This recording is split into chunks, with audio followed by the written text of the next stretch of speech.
from Providence, Rhode Island, welcome to the Potterverse. It's a podcast dedicated to the book and film universe of Harry Potter. So grab your favorite wands and time turners, and let's step into the night to pursue that flighty temptress adventure.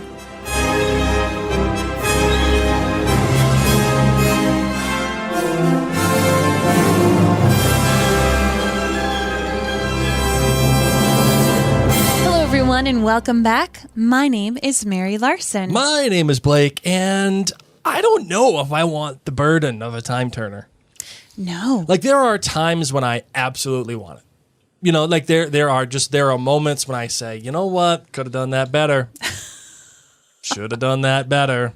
Oh, like just 10 minutes ago. Yeah. Just about 10 minutes ago, Yeah. I had a situation where I said, you know what, probably should have done that better. Yeah.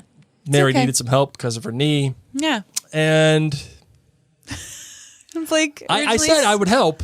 I said I would help, but just not 100% the way there. So I decided, you know what? Probably Mary needed me to help put away some food in the freezer. Because I'm hurt. Because she's hurt. And before you think that I'm a total selfish Slytherin, there's a little history here. There is some history behind. It's fine. Just know that all is well in the marriage of Mary and Blake. Oh yeah, no, 100%. It's just wish I had a time turn. Yes. I think one turn should do it. One turn should have done it very, very well. So you could have just everything you said and then said, "Of course, Mary. I know your knee hurts. I'd love to help you." Lily on YouTube here says, "What would Jack Pearson do, Blake?" Yeah, that's what I pretty much say that once a week too. Yes, absolutely. And I think back and I say, what would Jack Pearson do? And then he wouldn't have judged his wife. And immediately I hear carrying a chest of food down a set of stairs that she probably would fall I down. said I would totally do that. And then putting said food, punching over repeatedly into the freezer. And as soon as I realized I said what I said, and I was like, oh, man. Not great, Bob.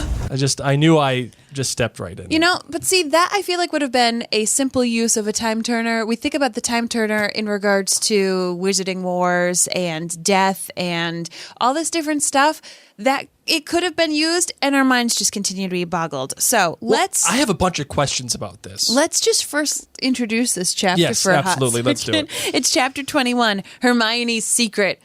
Spoiler alert. It's a time turner. Sirius has not acted like an innocent man. The attack on the fat lady, entering Gryffindor Tower with a knife, without Pettigrew alive or dead, we have no chance of overturning Sirius's sentence. But you believe us. Yes, I do, said Dumbledore quietly. But I have no power to make other men see the truth, or to overrule the Minister of Magic.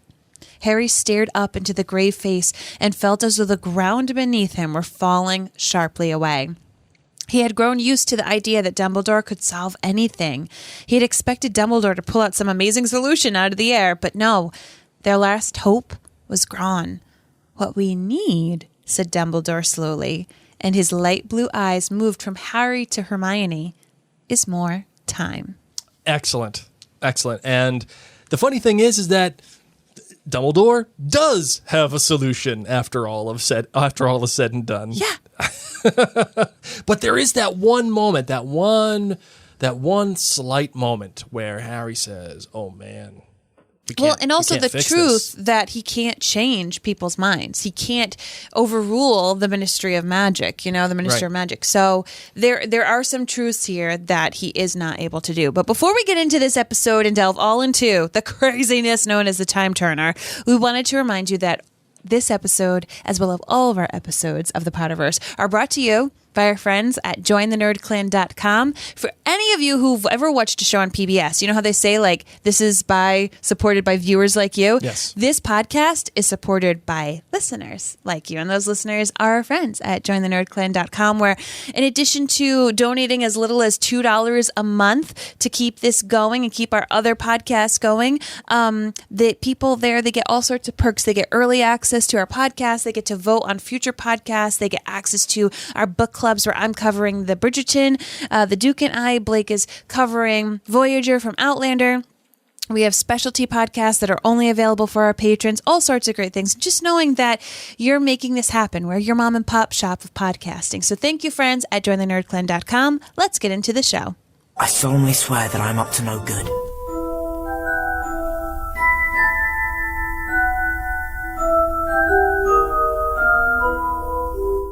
All right, so in this chapter, chapter 21, Harry and Hermione wake up in the hospital. We left the Shrieking Shack, we left the tree, we left the werewolf, we left Sirius, we left everybody, and they wake up from the Dementor time, and here they are. Harry, of course, is trying to tell everybody what the truth is. Nobody's really believing him. Dumbledore comes and shoos everybody away, including Madame Pomfrey. Kicked out of her own hospital. That did not go well. And he says, Hermione, it's time to use that time turner, girlfriend. Hermione has to quickly explain time turner rules and magic to Harry. They go back. They actually save Buckbeak, and then they save Sirius, and it's pretty crazy. And we have time travel. Yeah. And there's specific rules to it, and it works out. And all ends well. Caitlin here on Facebook says, Snape made me so mad this chapter. He hates Sirius so much that he doesn't bother using his ability to see if the kids are lying or not, which, if he had used it, he could tell that they weren't. I don't think he cares. I don't think he cares. And that's why when I said a couple of chapters ago, maybe one, I can't remember now, but I said, this is still very much a schoolboy-driven grudge, that just it's like having that bully that you knew, and you finally, when you're an adult and you look back 20 years ago, 30 years ago, and you were like, oh, dude, what I would do to you now. And he finally has a chance to do it. Finally. And in his mind, he's still protecting Harry Potter. He's actually protecting all of these students. I mean, we see him when they have the time turner and they're going back and they're back at the lake. Harry gets to see Snape arrive with the stretchers. You know what I mean? Right. Oh, I'm going to take Ron, I'm going to take the kids, I'm going to take Sirius, bippity boppity boo. I'm going to get an award. This is going to be a great day. So here's Sirius, who's been a double crosser, like a secret agent all this time. Mm-hmm. Nobody knows. He's protecting Harry Potter. Not Sirius. Snape. Sorry, Snape. Severus. Severus. Oh, goodness. They neted very different names. That was poor planning. It's kind of like Sauron and Sauron. Yes. Why? Why make them say it with the same letter and make them so close? Oh, it kills me every time. I am such a hardcore fan of that series, and I still mess those two words up. Hey, quick aside, did you see that the numbers came out on the Lord of the Rings TV show that's being produced by Amazon? And it cost... No. Tell me more. It cost $470 million for one season. That's a lot of money. 470 It's Amazon? million. Yes. Well, you know who made a lot of money this year? Yeah. our overlord, Bezos. Yeah. Everyone's like, I'm stuck at home. How am I going to get things? Amazon. Exactly. Amazon was like, how do I get rid of all this money? It's 10 episode series. That means they spent $47 million an episode. Put it into context. The last season of Game of Thrones, you'd think, dude, this is a big deal, huge, massive deal. $8 million an episode. Wow. Yeah. So basically the CGI in this show is going to be bananas. Yeah, I mean, of course, there are some startup costs when you create a brand new show to begin with, right? There are sets and things that you have to build, and it's in New Zealand. Aside, yeah. Yeah, it is. But $47 million, guy. That's 6 times the amount that HBO spent on Game of Thrones season 8. The ring is precious. Nerd! Good job. Hey. Good job. I'm not a professional nerdy podcaster for nothing. That might be a show we podcast about. I don't know. We'll see. Probably. Yeah. Okay, so let's go back. I know that you're saying it's the schoolboy grudge. Yes. But I'm actually still standing with Snape right now. Okay. I'm still standing with Snape. Say that 5 times fast. Trying to protect Harry Potter. Yeah. Sirius has done nothing but prove that he is dangerous. I mean, Dumbledore lays it all out for us. Even, Harry and Hermione learning what they just learned, 10 minutes ago. Sirius still broke into Gryffindor, came in with a knife, did all these things. So to Snape, if you're sitting there and like a judge is sitting down weighing all the things, things don't look good for Sirius. So Snape is really still trying to do what he thinks is the right thing. Now, mind you, I still don't love Snape. He is not my favorite. I still think that he is a weasel in many ways. But I'm sitting here saying he's really still trying to do the right thing, the next right thing. I would agree with you. I think it is a little self-serving. I won't doubt it. I mean, it's not a coincidence that the chapter begins with Fudge saying, Order of Merlin, the second class. I'd say first class if I can wrangle it. Like, I don't know if those things really matter to Snape, but it's not a coincidence that the chapter starts with them. They would. Do you think so? Yeah. I don't know. Okay, so let's picture that you, Blake, have like a job that you don't get recognized for. He's a weird cat, dude. I know, but you're a Slytherin. Yeah, but not all Slytherins are the same. I know. They're not all the same. Like, he's just a weird cat. Like, I don't know if that's not why he's doing this. Yeah, I don't know if that kind of recognition matters to him. He definitely has a grudge, but I'm also saying that I think he's also like, this is a win-win.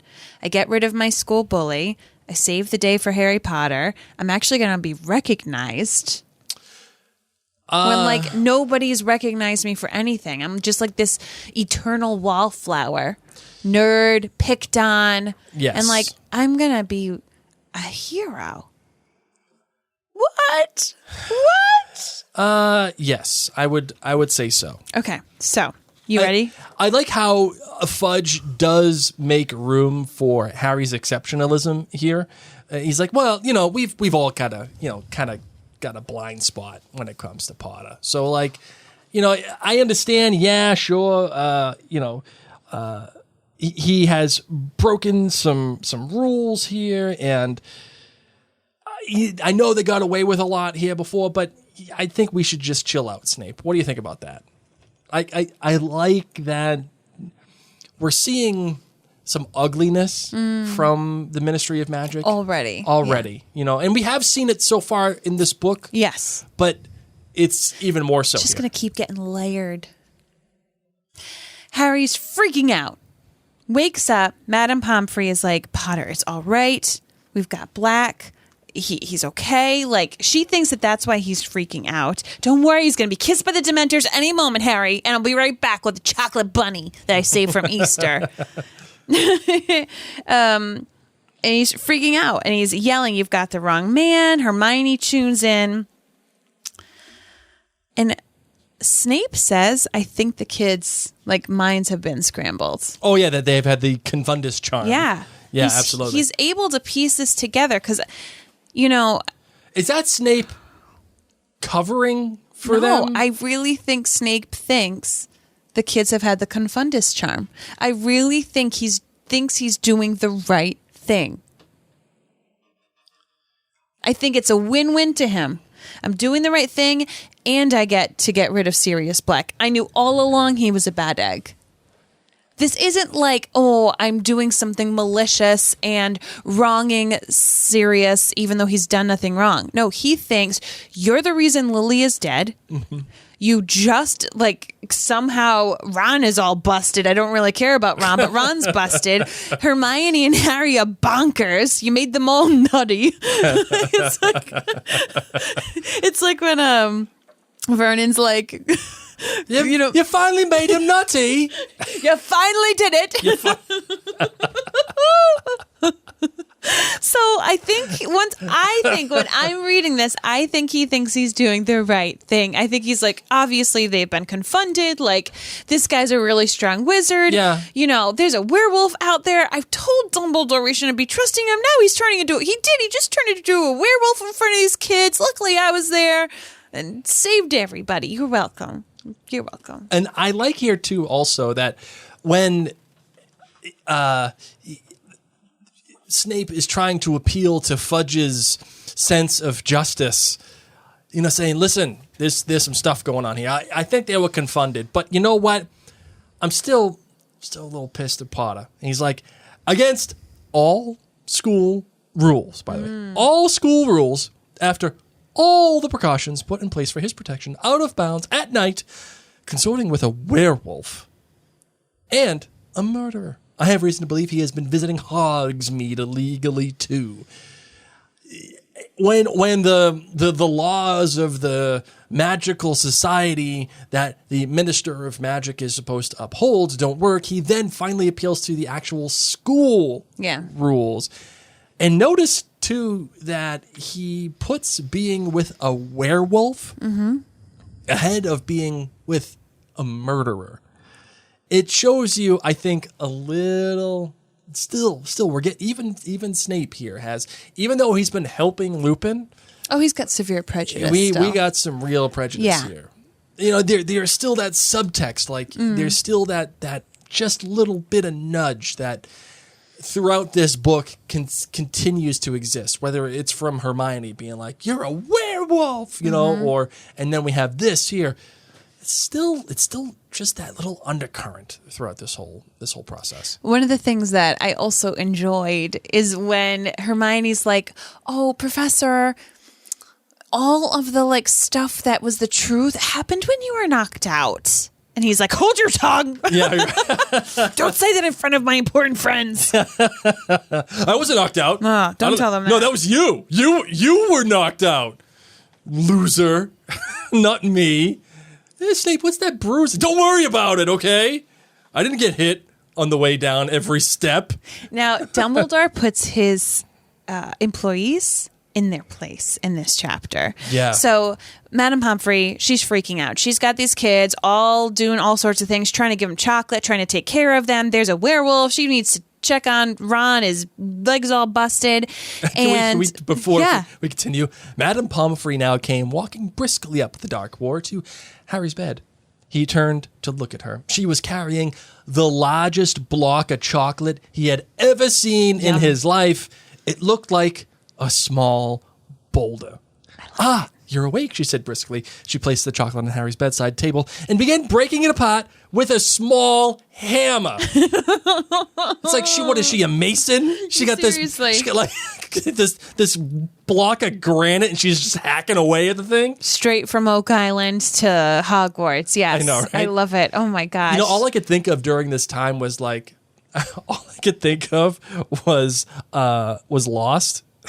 in the Dharma Initiative. Okay.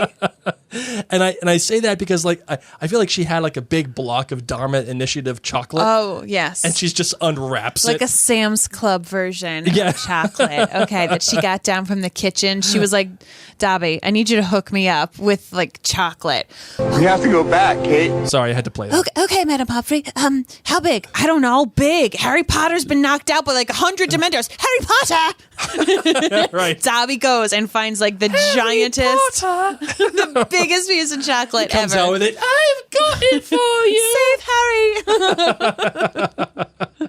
But Dumbledore, comes in and Madame Pomfrey's upset. There's way too many people in here. She's just trying to get the kids healthy and safe. Do you think it's good chocolate? Of course it is. You think so? Dobby picked it out. Because I was thinking maybe it's that chocolate that you get from the weird chocolate that you get during Easter where it's they're just pumping the chocolate out and might as well just be wax. I don't really eat Easter chocolate, so I don't know. I eat jelly beans at Easter, but I only eat good chocolate. Yeah, instead of it saying Hershey's, it says Herfies, No. But this is when she tells him, Dumbledore and everybody, please leave. And he's like, "Poppy, I need to have a talk with these kids." Yeah. He calls her Poppy. Yeah. And later in this chapter, Snape is, trying to, you don't know the half of it. And he calls him Severus. Right. So he's calling his employees by their first name, just putting them in their place. Nah. You think you know best? Poppy, why don't you go? Why don't you go to the teacher's lounge a little bit? Severus, you go with her too. Okay? I got this. And they're both like, what in the world? Let us do our jobs. Let us do the right things. Nah. No, I got this. He does it here. I would like to speak to Harry and Hermione alone, said Dumbledore abruptly. Cornelius, Severus, Poppy, please leave us. Yeah. Bye. And then Madame Pomfrey, Headmaster, they need treatment. They need rest. And chocolate. I am HIPAA certified. You are not. And he's like, this cannot wait. Like, I love the calm that he just has constantly, except when did you put your name in the goblet of fire? Like that. Well, we know that that's not the real Dumbledore. That's true. That's a good point. That's a very good point. That was like a fail of all fails. Harry Potter. I can't handle that. It's just the worst. Goblet of Fire, movie, Dumbledore, the worst. Even how they speak to him, it's just such a frenetic and frantic way that it's written. Like, Professor Black's telling the truth. We saw Pettigrew, N dash. He escaped and Professor Lupin turned into werewolf, N dash. He's a rat, N dash. Pettigrew, he attacked Ron. It wasn't serious, N dash. But Dumbledore held up his hand to stead the flood of explanations. It is your turn to listen, and I beg you will not interrupt me because there's very little time. He said quietly. Like, He's just got all the patience, man. Chill. Yep. You need to be chill if you are the headmaster of Hogwarts. Lord knows the situations that you go through on a regular basis. All the hormones. Oh, not just the hormones, but like, how do you explain to Justin Fletchley's parents what happened? So, listen, you're the only people that care about JFF. So I don't think he's coming home for Easter. I don't know how do you tell Muggle parents? Basically, your kid is frozen. Anyway, okay, so let's get to some Time Turner stuff. A giant snake did it to him. Yeah, but he's fine because he's not like dead. He's just stuck. So we're making these baby plants that we're going to actually cut up. And we have to be really careful because if you don't wear earmuffs, they'll kill you. Yeah, but once we chop the baby plants up, he'll be fine. Dumbledore's totally chill, man. He's totally chill. Okay, so let's get to this Time Turner action. Okay. So all of this is happening. Big whir. 3 times should do it, Miss Granger. Hermione's just like, Harry, hold on tight, Spider Monkey. We got this. You got it, Blake. Oh, you're missing it. You're missing it. I dropped it. Oh, man, that was not good. That was not good. So, hold on. Say it out loud. Still my favorite Twilight quote. It really is. Hold on tight, Spider Monkey. It really is. She throws this big necklace around him and has to quickly explain to him what in the world is going on. And I love this because they get to mirror and just follow their previous selves while she explains little by little the Time Turner, the rules of time travel, why she got it to begin with. Letting him know, of course, we can't just go save Sirius. We can't step in front of ourselves and go get the invisibility cloak. We can't do all these different things right now. We can't go snatch Pettigrew. Yeah. We can't change what happened that we saw, but we have to work within the constructs of what actually already happened while staying away from ourselves, because that's just going to blow your flipping mind. Sure, right. And she tries to appeal to Harry on 2 different levels. One, Harry, it's against the rules. Mm-hmm. You can't do it. You're breaking magical law. This happens a second time. Snape did it with Fudge, and then now we have Hermione doing it with Harry. You can't do it. You're breaking the law. And then when that doesn't work, she says, Harry, what would you do if you saw you burst into a room and say, "Gimme Scabies"? You would think, he's like, yeah, I'd probably think I was going crazy. Yeah, of course. And the other thing that Hermione says too is, McGonagall told me, yeah, you can't do that. There are tons of wizards that have killed themselves. There are plenty of times that they've killed. Dude, how many times have people gone back? I would imagine that's probably something that you would hear about as a kid and be like, listen, you don't want to go back in time. You can do it, but you don't want to do it. Because, Jimmy down the street. He got splinched and had issues when he went back in time. Dude, Jimmy killed himself by accident. Oh, Blake, this is just getting really dark. Anyway, yes. So Hermione is the one that figures out. She says, okay, we're 3 hours ago. What were we doing? Dumbledore mentioned that we can possibly save more than one life tonight. So let's figure this out, because I have no idea why he told us to be 3 hours ahead of time, but there must be something that happens right now that we have to figure out. She pieces it together. Buckbeak. Buckbeak's about to be executed. He is the second life that we can sell. If we get Buckbeak, we can fly him up, because we just learned that Black is in Flitwick's tower. Bada bing, bada boom. She pieces this all together. Lickety split. Well done, Hermione. Able to work under pressure, man. Brightest witch of her age. Definitely. So they head on over. They figure out where they're supposed to be. They want to keep their eyes on Hagrid's front door. So they spend a lot of time hurry up and wait. Hurry up. Let's figure out where we are. Make sure we don't get seen by any of the process. And yet then we have to wait so we can see the cues of when we can leave, or when Fudge and Dumbledore do enter the place. Yeah, and they're waiting. They wait. It says they wait for over an hour. When everybody's in the Shrieking Shack, they're just sitting there waiting. Like you said, hurry up and wait. Wait for orders, or wait for some kind of action to take place. And Hermione's patience, but also, she's been wearing this time turner for almost a year now, so she understands that, how it all works. Because, Harry's let's go sneak and take Buckbeak right now. And she's like, no, they have to see him. Yeah. This all has to happen. We only have a special little part, or else this whole chain of events is going to be completely off. And they're going to think that Hagrid set Buckbeak free. So we need to do things by these specific rules of time travel. And I like how we have time travel explained to us in this manner in this chapter. It's not just this whole blah, blah, blah, blah, blah, blah, blah, blah. It is while they're on this adventure. It's while they're at these different locations, and we get to learn the different rules of it. And I think the primary rule here is, it's, again, like Lost, what happens, what happened happens, and that's that. You cannot change the past. You cannot physically alter the past. You have to operate within the confines of what has happened. So, for example, a couple of chapters ago, remember when they're going down the hallway to get to Hagrid's, they hear a slam of the door and feet rushing out as they leave the little hallway to go to Hagrid's. That was them. Yes. It always happened. Whatever happens. Though I do have some questions about the mechanics of Harry doing the Patronus charm. Okay. Because you do get into a little bit of a loop here with the Patronus charm. Let's get there. So before we're with the Patronus. We'll get there. We'll get there. Go ahead. We got Buckbeak. Buckbeak just being a brat.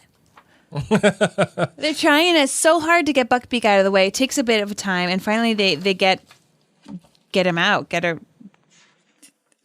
Everything's fine. Yeah. Buckbeak's safe. What did you think about the difference in the book from the movie? Where it was, this is when the milk jug thing splashes, and that's when we find Scabbers, but it wasn't, because in the film, Hermione is the one who thinks to throw the rocks and throw it at Harry and throw it at the glass. In this, it just happens, right?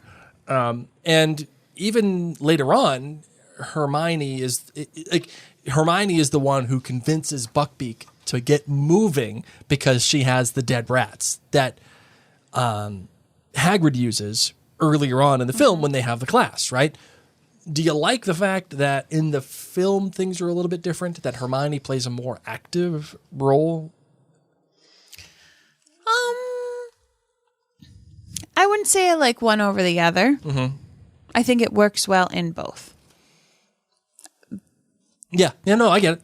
Yeah, okay, I think it works well. I understand. I get you. Thanks. You're welcome. Then they get to the Whomping Willow, and they have to wait here as well, because, of course, all the things that happen inside, and they can't wait. They can't miss the time when everyone comes out. They have to.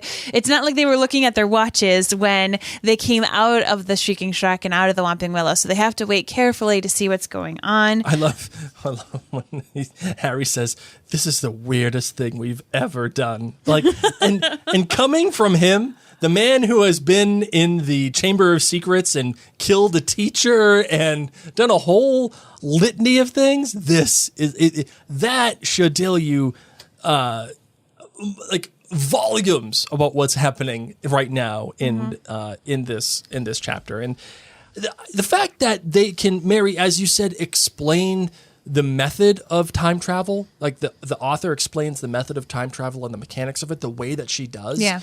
In a really expository way, Yeah. but in an interesting way. You know, Hermione is serving as nothing but more than information giver at this point, for the most part.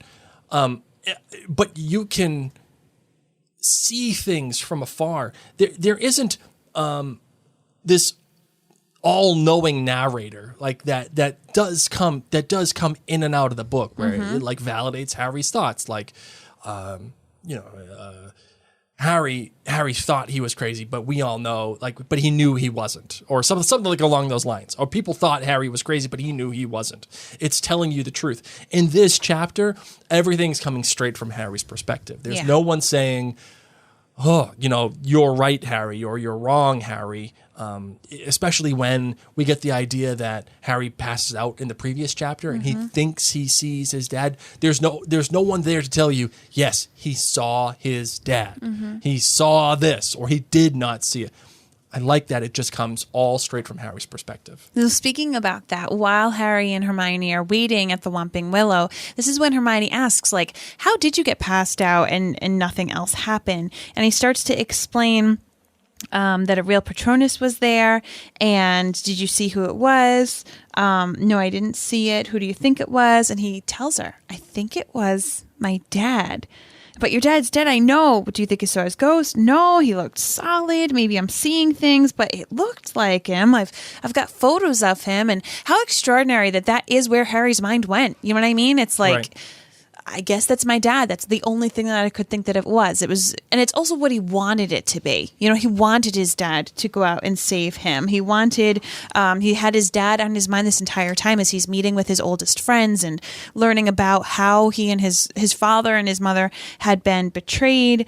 So then, the moment when he asks Hermione, we're going to let Pettigrew escape again? Yeah, right. Oh, I think this might have been probably the hardest thing for him. Absolutely. And there's even this moment, too, where, and the story behind this chapter for us, ladies and gentlemen, is that I was actually reading this chapter to my family last night before we all went to bed. And there was a moment where Harry says to Hermione, how can you just sit here and do nothing? We have to do something. And I started laughing. Why? I started laughing because it wasn't about Harry. It was about my bride. Because that is my bride. My bride sitting across from me, the one whose sultry, sulky, amazing voice you hear. Oh. Yes, that's right. A Jessica Rabbit-esque voice. Oh, yes. In my leggings with my busted MCL, yes. And your swish and flick my sweatshirt. Swish and flick sweatshirt. Yeah, tell me more. This is my bride to the core. We have to do something. We can't just sit here and do nothing. How can you stand it? Like, I couldn't help but laugh. Yeah, that's because me. My wife is a Patience massive, is not my virtue. No. I got done telling her today, sometimes you can't do something. You just can't do stuff until you can, and that's it. And she does not subscribe to that theory. There's always something to do. There's always something to change. There is always someone to save. It's true. It's very true. Very, very true. Very true. Sorry, I just had to say that little story because it's wildly true. Yeah, it's totally okay. The time passes. The Dementors come. Harry is going to go, and he thought if he could see him and figure this all out. He's waiting for him. Where are you, Dad? Where are you, Dad? And then It hit him and he understood. He hadn't seen his father. He had seen himself. Harry flung himself out from behind the bush and pulled out his wand. Expecto Patronum, he yelled. Out of the wand, out of the end of his wand burst not a shapeless cloud of mist, but a blinding, dazzling, silver animal. He screwed up his eyes, trying to see what it was. It looked like a horse. It was galloping silently away from him across the black surface of the lake. Oh, and it continues. I know. I thought that you might want to, because I'm realizing that this is probably the area that you wanted to say. It is absolutely the area that I wanted to read. Yeah, so go for it. And it is my favorite part of this podcast, so it's okay. You just denied me my favorite part of this podcast. It's fine. It's no problem. I get it. Where was I? Where were you? It stopped on the bank. Its hooves made no mark on the soft ground as it stared at Harry with its large silver eyes. Slowly, it bowed its antlered head, and Harry realized. Prongs, he whispered. But as his trembling fingertips stretched towards the creature, it vanished. Harry stood there, hand still outstretched. Then with a great leap of his heart, he heard hooves behind him. He whirled around and saw Hermione dashing towards him, dragging Buckbeak behind her. "What did you do?" And he said, and I just saved all of our lives. Yeah. Oh, Easy. Excellent stuff. Now, I do have a couple of questions about this. Okay. Harry has the power to... You got the touch. Oh, yes. You got the power. Yes. That is a Transformers movie reference. You're Not welcome. the crappy Michael Bay ones, the original Transformers You're movie. welcome. Thank you. That's my girl. Harry has the power to produce a Patronus simply because he saw himself do it before. Well, and he also needed to have a thought. Think of a wonderful thought. Yes, but Any happy little but thought. here he even says it. I did it because I knew I already did do it. Yeah. So we get into a little bit of a time loop here, right? I mean, welcome to the time turner problem. Yep. Well, all of it can be explained away, right? For the most part. Buckbeak not dying and flying away, hearing the swoosh of the axe. Buckbeak disappeared the entire time. Yes. No matter what, he disappeared. Yes. Harry and Hermione were always at Hagrid's hut. Yes. Always. The thing, though, is that Harry knows he can do the Patronus because he saw himself. He saw that it was produced. He realized it was he that produced it, not his dad, which I think is very important. It's not like, oh, yeah, my dad's here to save us. No, it was like, I believed in myself. Mm-hmm. I did it. And it wasn't, his Patronus is a stag, not because he thinks of his dad necessarily. It's just within him that he produces this stag Patronus. I find that so special. It's just such a beautiful moment where he realizes prongs. That is such a gorgeous moment.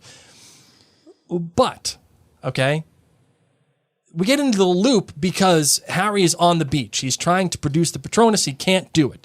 He disappears, but he gets saved by a Patronus that was produced by him. Mm-hmm. But how would past Harry know how to do it if he wasn't future Harry at the same time? You see what I'm saying? No. Past Harry has gone through time. Which Harry? The Harry that eventually... Time Turner Harry. Harry. Okay, Time Turner Harry. TT Harry. Time Turner Harry goes through. And he goes through time and he goes back to the bank and he produces the Patronus charm. Yes.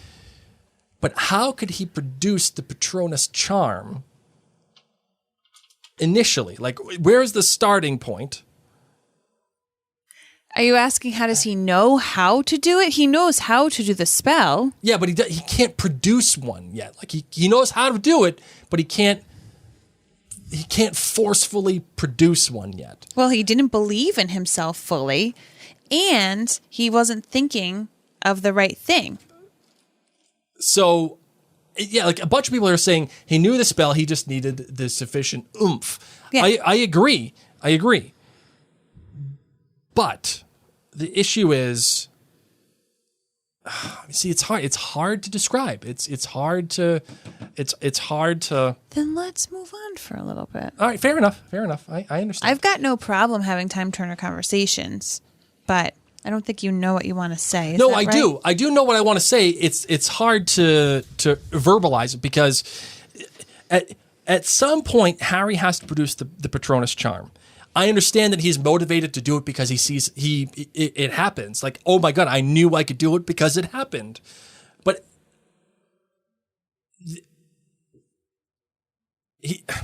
So, like, I know I can do things because other people have done it. I know that I can. My Minute with Mary company, for example, I know that I can get to the top status in that company. I don't know when it's going to happen. I don't know how it's going to happen, but I do know that I will because other people have done it. So it shows me, Sure. I know it can be done. It's not like I can fly. You know, I don't think I can fly. I don't really have good faith that I can fly.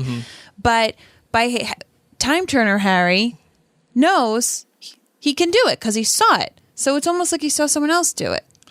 I think that's fair. Elizabeth here on Facebook says, okay, after Harry figures out it was him by the pond, he says it's okay because the first Harry thought he saw his dad, and after doing that, the time turner, the user remembers both experiences, so that the solution wouldn't work. Hermione remembers all her classwork from multiple classes she takes. I hope I've explained this well. Yeah, I think both of you are kind of in the same vein here, Mary. I think both of you are saying, well, Harry thinks his dad did it. First Harry. Yeah. And then, but Time Turner Harry realizes, It was him. oh my God, it is me. Yes. Okay, that kind of makes sense. Yeah. Because Time Turner Harry is... He's just a more knowledgeable version of Harry. Right, so...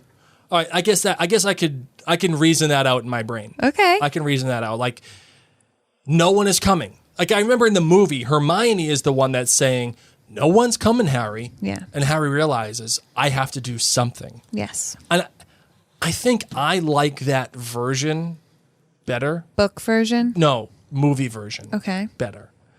Because Harry's waiting. And it's more of a reactive, it's more of a passive presence. In the book, it's definitely more of an aggressive, it's more of an active presence where Harry says, it is me. oh my God, it is me. Yeah. And he's alone. Because, Hermione's off with Buckbeak, right? But I think Hermione playing an active role in this, saying, Harry, no one is coming. And then Harry decides, I have to do something. Not because I'm waiting for my dad and, I have this great revelatory moment that it is me. It's just, no, I'm doing something because I'm doing it. I don't know. Which version do you like better? I don't know. You don't know? I'll let you know after I watch the movie. Fair. Easy way out. Easy Thanks. button. Fair enough. I'll take that answer. Thank you. So they save the day and they get Buckbeak to, because mind you, like, even though he got the Dementors to go away, it's not like they can scoop up Sirius. This is when he sees Snape come with the stretchers and he comes and gets them. That still all has to happen because that was in the original timeline.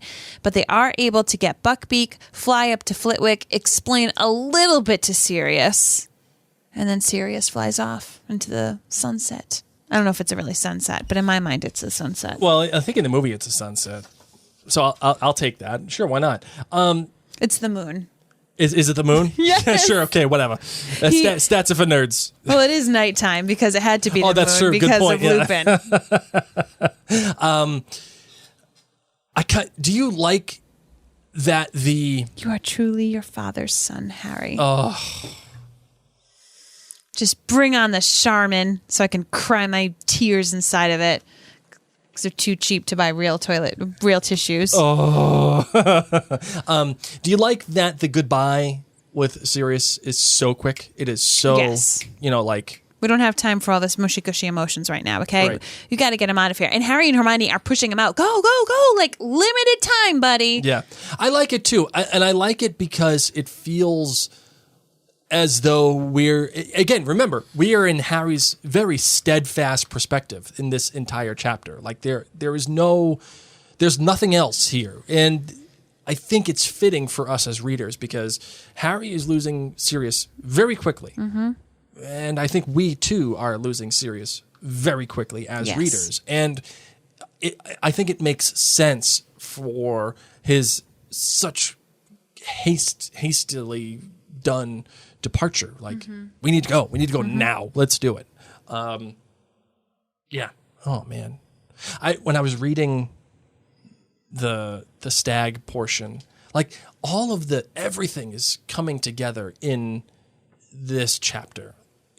Everything, like the stuff with Harry's parents, Sirius, the stag, the Patronus, the whole thing with Scabbers, like it's all Buckbeak. All of the subplots have finally come to a head. It's a beautifully written story. It really, I think this might be the most tightly written book the author completes of the series.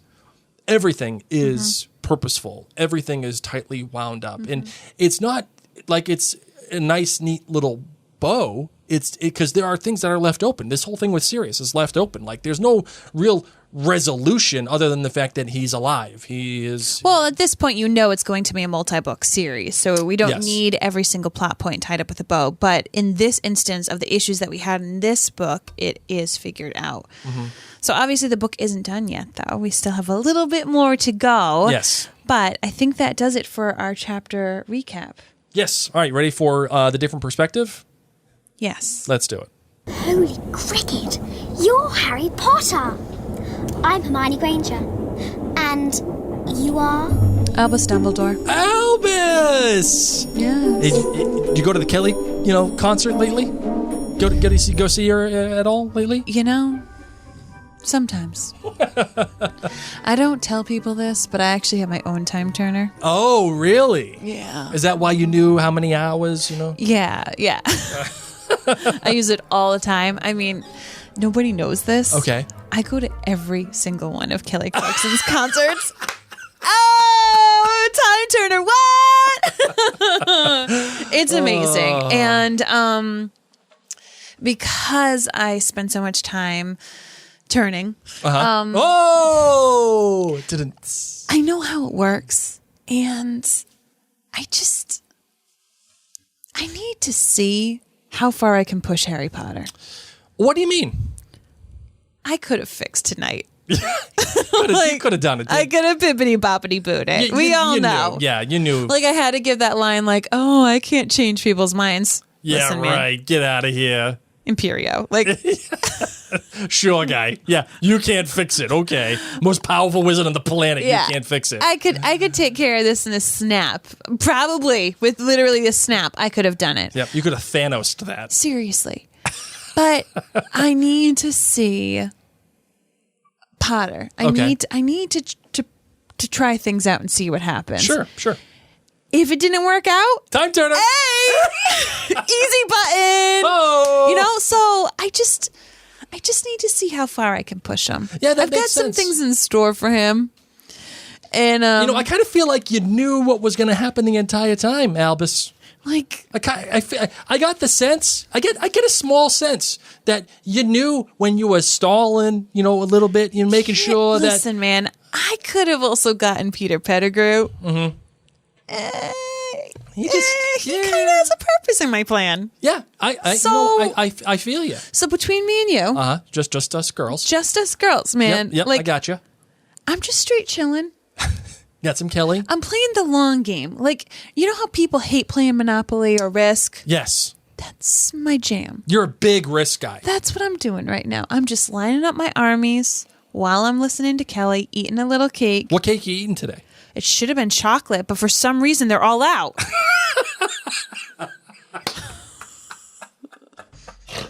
The end. I don't know.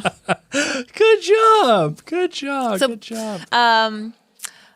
before we get into our emails, we Yes. wanted to let you know that this portion of our podcast is brought to you by MinuteWithMary.com. In addition to geeking out about all things Harry Potter, I love to play with makeup and skincare. And for you, our amazing listeners, I have my favorite mascara. It's the Twisted Epic Mascara. It has 2 wands. Like, hello, talk about, 2 wands. the elder wand. Like, this is flipping both. You got them all.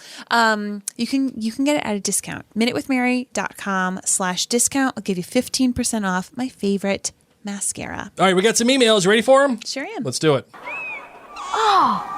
Mail's here. This one comes from Annalie. She says, new subscriber here. I absolutely love your podcast. So here we go. Thank you, Annalie. And I'm excited to join the Nerd Clan. Oh my gosh, thank you. Awesome. Do you feel like Harry's trauma is not fully fleshed out in the books?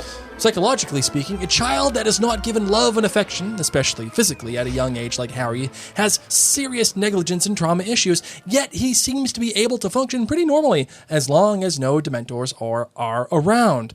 I understand since this is a children's novel, the author may maybe not want to have delve that deep into mental health, but I'm curious if you agree and if you think there are some ways that you think the author could have added Harry's trauma in a child-friendly way. I think we get a lot of that in 5. Absolutely. Which Blake and I like to call Emo Harry. Not Order of the Phoenix, Emo Harry. In my mind, yes, this especially in these first 3 books, aimed towards children, beginning of the series, didn't want to get too dark and deep, right? But also Harry is still young. He's 11, 12, and 13. And he is thrust into this magical world, finally has friends. There's candy, there's chocolate frogs, they get a magic wand. So, yes, he's gone through significant trauma, and continues to. Correct. But he's also really distracted and still has a pretty young mind. Yes. Where he may not be able to digest and understand and even react to the trauma of his past. So I think that the author, as her audience matured and as her, just as the stories matured and as Harry himself matured, she does get into this. And that is why I think, we see the emo Harry that we get in 5. But great points, Annalie. Yes, this one comes from Lacey. She says she has 3 questions. 1, why doesn't the Ministry of Magic use Veritaserum in trials and courts? Oh, that's a good question. I wonder if there's a law against it. I wonder if Veritaserum is one of those things that, you don't do unless you need to do. Right? Like, why don't the courts promote torture here? In the United I would States? see it more as a lie detector test here. But they do use those, right? Good. Yeah, I mean, but a lie detector is not permissible in a court of law. Why? Because it's not 100% reliable. You can't say, okay, lie detector test said, yeah, you did it. Sorry, you're guilty. It's not admissible in a court of law. Is it always right or wrong? Can't people finagle a lie detector test? Yes. So maybe people can finagle Veritaserum if they're really skilled, if they are double agents. Maybe it's the same thing. If people can do Veritaserum on 14, 15, 16-year-old probably works. Yes. Maybe it can be manipulated. But maybe it's just our lie detector. 3, how did Harry Potter how didn't he die immediately when he got stung by the basilisk venom, since he is a Horcrux, but the other Horcruxes took 5 seconds? Wait, I don't understand. Say it one more time. Why didn't Harry Potter die immediately when he got stung by the basilisk venom in book 2, since he is a Horcrux? But the other Horcruxes took 5 seconds. Fox would have been too late. I don't know. That's a good question. That is a slight loophole, I think. Why wouldn't the Horcrux in Harry die as opposed to Harry die? Because the fox stopped it. I just don't think that there was enough time. I think if Harry had died, then the Horcrux of him would have died too. Yes. The fox came in. Yeah, but why wouldn't the basilisk venom kill the Horcrux that was in Harry? Because Harry didn't die. Okay, fair enough. And lastly, why does Snape hate Harry? Since he loved Lily and Harry is a product of her, then shouldn't it be the opposite? Because Harry looks just like James and has a lot of the same characteristics of James. Good point. Yep. He's a living embodiment of the embarrassment that James caused in Sirius. And then Sirius, did you not want to Severus. ask the other question? No, Okay. I don't. Okay. I don't think that's appropriate for this discussion. Okay. And the last question comes from Brad. He says, I have a few questions about werewolves in Harry Oh my Potter. gosh, yes. In the last few chapters, it appears that Lupin only transforms into a werewolf when he actually sees the full moon. If that is the case, why when it is a full moon, doesn't he just stay the night in a darkened room or in the Shrieking Shack so he doesn't transform? Also, the next day he seems perfectly well enough to leave Hogwarts, but earlier in the book, I got the impression that he would be out for days at a time. How do you explain this? Blake, go for it. I don't think it's when he sees the full moon, because he had to go to the Shrieking Shack to go and transform, right? And that's where he had to stay. That's why the Shrieking Shack was created. I think it's when the moon is out because it was hidden by a cloud and then it wasn't. Good point. That might be a little bit of a loophole as well. Does he have to be in the physical presence of the moon? I don't think so. I don't think so either. I think it's just when it's out. That's it. Moon's out. Moon's out. Yep. Moon's out, werewolves out. Yes. All right, fair enough. We got some other questions here on the live chat. Remember, if you are in the live chat, add a lightning bolt emoji and then pop your question below. Even if you already asked it above, you can rewrite it. Yes. Amanda Jane says, did Dumbledore know they would need to turn back time before he left the castle for Hagrid's hut? I don't think so. I see. I don't know, because But maybe. he acts in a very specific way. You know what? He probably had already gone through this day 5 times. Well, here's the thing. That's a good point. Here's the thing, I guess. Does Dumbledore look out the window and see that Buckbeak is not there? And is that when he catches on, oh, wait. Because he has to know, right? That, he does know that Hermione has the time turner. I don't know if McGonagall told him that she had he knows. it. All the teachers know. All the teachers know. Yeah. What Snape doesn't know. How does Snape not know about the time turner? Well, he never actively says anything against. I feel like all the positive. teachers would have to know because it would have to be approved. Good point. All right, so he knows that Hermione has a time turner. Let's just say for the sake But no matter of what, argument. Dumbledore knows. No matter what, Dumbledore knows. Yes. I think there's a moment when, as he's walking down to Hagrid's hut, he sees Buckbeak, right? And then all of a sudden, he's looking out the window when he turns around and Fudge has to sign the document. Mm-hmm. Probably looks out the window and sees that Buckbeak ain't there. He's like, Wait a second. Oh, I see what happened here. And then that's all of a sudden when he turns and says, whoa, McNair, whatever the guy's name is. Yeah. You got to sign this too. And then all of a sudden he comes down and he says, yeah, search the skies, do whatever you want.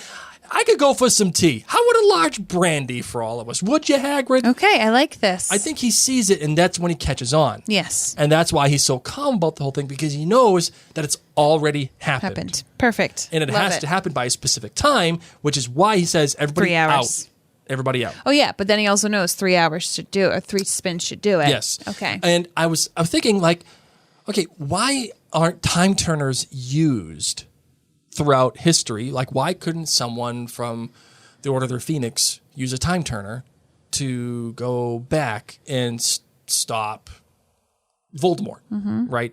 Before the Wizarding Wars. Mm-hmm. Why couldn't we go kill baby Voldemort, right?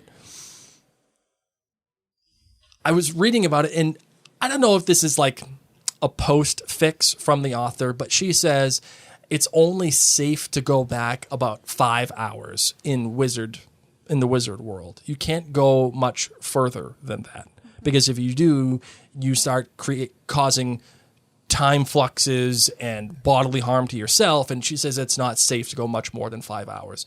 The other thing I wonder too is okay, if one turn is 1 hour, let's say if somebody did want to go back and kill baby Voldemort, regardless of the 5 hour thing, you would have to sit there and turn that bad boy for a long time. You have to keep track of how many turns you got. And the other problem that you have too is for the amount of time that you're spending turning this time turner, that's just more time you have to keep turning. So I will tell you this. Time turners come back in the Potterverse. You have not found it yet, Blake. No, I haven't. I will tell you that our podcast, The Potterverse, and those of you who are Potter fans, you know what I'm talking about. Okay, fair enough. The Time Turners will come back. We will have more Time Turner discussions in the future. And like, how did Professor McGonagall like just convince the Ministry of Magic? Yeah, you know what? Why'd you just give me that thing? Because there's this girl. She's really smart. Never mind all them Ravenclaw kids who were like wicked smart too. But this girl, she's super wicked smart. I mean, it's McGonagall, and she has a lot of pride for Gryffindors, so maybe she thought it would earn Hermione more house points or something. Yeah, true. All right, Lumos, you got to move. Yeah. Elizabeth Ford Main says, how did Hermione not see herself going in between classes when she's using the time turner multiple times in the same real time? Boggles the mind. See, here's the thing. I think Hermione could have seen herself and not freaked out. So previous time turner Harry would have freaked out had he seen Time Turner Harry, because he didn't even know time turning was like a thing. Yeah. But if Hermione, and this is an example that does come up in the movie, when Hermione's by the pumpkins and she hears a little snap and turns around, oh, I thought I saw something. Oh, no, never mind. Her mind isn't boggled because June 6th, non-time turnered Hermione already knows the time turner exists, knows that if she does bump into her former self, it's okay. It's fine. I know I have the time turner. I'm just going to keep moving on with my life. Yes. Okay. Angela said, so is Sirius never cleared and is he still wanted? Yes. That sucks. Yes. For the time being. Yes. Patricia says, personally, I don't think Albus knew what was really going on until he spoke to Sirius. That's something also. Rachel says, do you consider the time travel in the Potter books similar to the way the time travel is done in the MCU or Back to the Future or a hybrid of both? No, I don't. Back to the Future is bananas. The rules in Back to the Future are crazy. It's just anything goes. You could do whatever you want. And you can change the past. You can alter timelines. And in the MCU is somewhat similar. I would see the MCU as the hybrid between Harry Potter. Like if there's a sliding scale, right, of Lost, which was what happened, and Harry Potter, which is also what happened, and Back to the Future, which is there are no freaking rules. You do whatever you want, and everything's okay.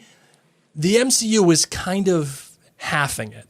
The MCU is like, there's a timeline of events, and when you take things out and when you do things differently, that creates alternate timelines. Mm-hmm. And those timelines exist. But the problem is everything in the original timeline starts to fall apart. So you have to make those alternate timelines disappear in order for the real timeline to go forward, which is how they're able to get away with taking all of the stones and and then they have to bring them back to establish the real timeline again. So hold on tight. Oh, okay. Sorry. Okay. Well, hold on. I got to hit my button. It's okay. Here. Okay. Go ahead. I'll just give you this. All right. Cursed child. Okay. Just wait. Just you wait. Hold on to your butts. Yeah. And for those of you who haven't read, just wait. We will cover it in the very far future because we're going to read it after the books. But yes. Okay. We are not done with time turners. Let's see. Kyle Ann here says, also in Outlander, what happened. Yeah, fair enough. Let's see. Lily says, do you remember a time when the same time turner is used by other people in the whole wizarding world? I don't know what that question means, so I will leave that to Mary. Do I remember a time when the time turner is used by other people? I How don't think to I tell understand. when the hosts aren't listening. No, I was listening. I just don't understand the question either. Sorry, Lily. Okay, I'm fair not enough. much use. All right. Okay, yeah, I think that's it. We're at an hour, so it's time to close this bad boy out. All right. Brain. Yeah. See, that's the problem that you have when you introduce time travel into your story. You either have to define every single little rule of time travel, or you just have to say, you have to go the Back to the Future route and just say, okay, screw it. like whatever goes. Yeah. You know, like, Yeah. because then you can start making up answers by yourself, and everything is legitimate. Well, that's why there are specific rules to the time turner. You can't go too far back. Don't be crazy. That's true. Very good point. All right, let's close this out, shall we? We shall.